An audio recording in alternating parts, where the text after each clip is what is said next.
Hey, what's up you guys? Welcome back to the Quarantine Challenge, week 1, day 3. Today we're gonna be talking about upper body. So this is something that not a lot of running coaches necessarily talk about, is really upper body strengthening, because you don't want your upper body to be that strong if you're a runner. You don't wanna have a huge chest, big biceps, but you still need to be strong. You don't wanna be like breaking down at the end of the race, your shoulders like caving in. That comes down to obviously core strength, but also keeping your upper body very strong and stable. So today we're gonna work on that. Let's do it. So first thing, let's get warmed up. We don't want to go into this stuff cold, so let's do some basic arm circles. We're going to do big arm circles, and we're also going to do little arm circles, and we're going to do each one backwards and each one forwards as well. So with big arm circles, just as big of circles as you can possibly do, backwards and then forwards as well. And then with little arm circles, backwards, just making tiny little circles with your hands, and then forwards as well. So now that our arms are warmed up, let's get into some actual exercises. The first one we're gonna work our back. That's so important, is to have a strong back and also to have everything like pulled back. You don't want your chest to be so strong that everything gets pulled forward because you have a weak back. This first one is called the YTLW. It's gonna make your back super strong, work your entire back, and it's a great exercise, feels really good. So basically what you're gonna do is you're gonna get down like with your head on the mat, and you're gonna make YTLW, those letters, the shapes, with your arms. So let's take a look at it. So this is the Y.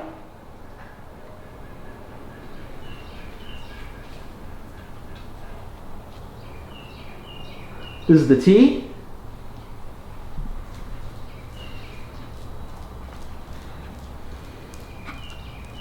This is the L.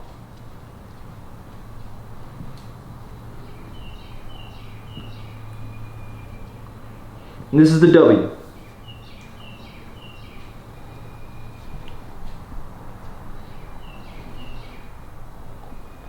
So I bet you could have predicted this one. We're gonna do the basic push-up. So just a quick note, you can do these on your knees if regular push-ups are hard for you, or if you can only do like a couple of them, just do them on your knees. Totally okay, but still follow the basic format and tips and tricks. So hands a little bit more than shoulder width apart. The big thing when you're doing push-ups, you don't want your elbows just coming like out to the side like this, because it kind of just like isolates the shoulders. You don't really want that. You want the elbows more in towards your body, not like tight into your body, but more into your body so that you really get that chest involvement.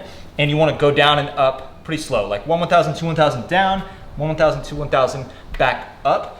And really, the last thing you need to remember, you don't want your to be pushed out like that. You really want to have kind of be in on your scapula so that you're really isolating the chest when you're moving up and down. So here's the push-up.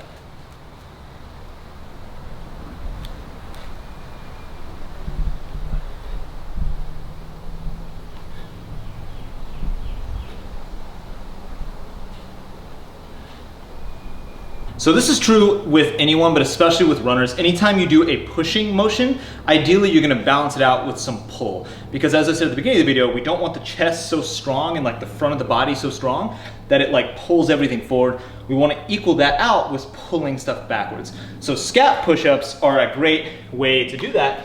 Same exact thing as a push-up, like same positioning and everything, except when you go up, you're just gonna use your scapula instead of your arms to push yourself in your chest, to push yourself up and back. So I'm just going down and like going into my like scapula.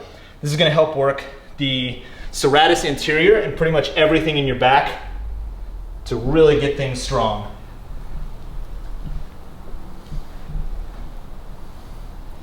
So this next one is called runner curls. Essentially what we're gonna be doing is we're gonna be in like a running position, and we're gonna do the running motion with our arms, but we're gonna exaggerate it a little bit. Now ideally you're doing this with something like a light dumbbells. So this is the motion.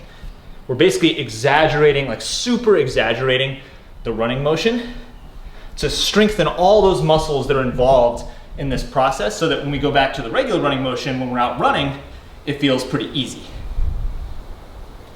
Another way you can do this, if you're stuck at home with no dumbbells or anything like that, a couple cans of beans, and make sure you alternate the feet when you do this.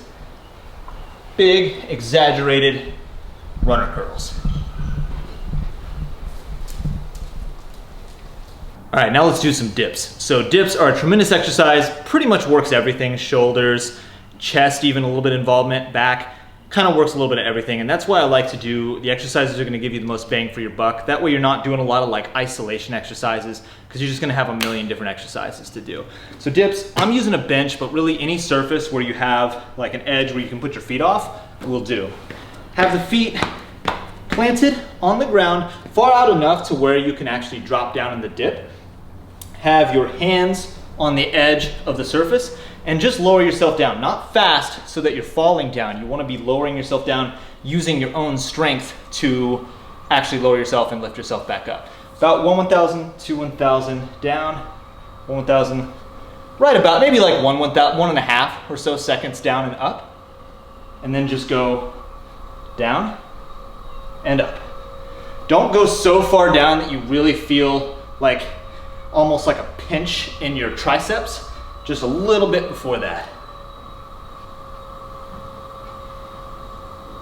So last one, we're gonna do some rows. Remember earlier how I said anytime we do a pushing motion, ideally we want to kind of even that out with a bit of a pull. So because dips technically are a pushing motion, let's even that out and kind of get everything pulled back to where we don't get that front of the body so strong that the back can't like compensate and pull everything back. So dumbbell rows, again, ideally a light dumbbell, but really anything a little bit weighted will do.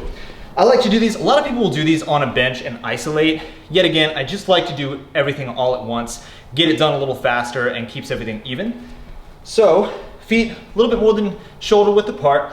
You want to get a nice little slight bend at the knee and then really bend over. You don't want to be upright at all for this. You really want that nice bend at the hips to where you're, I mean, as close to parallel with the ground with your like chest and back as possible. Obviously you're not gonna get totally parallel, but pretty close to it.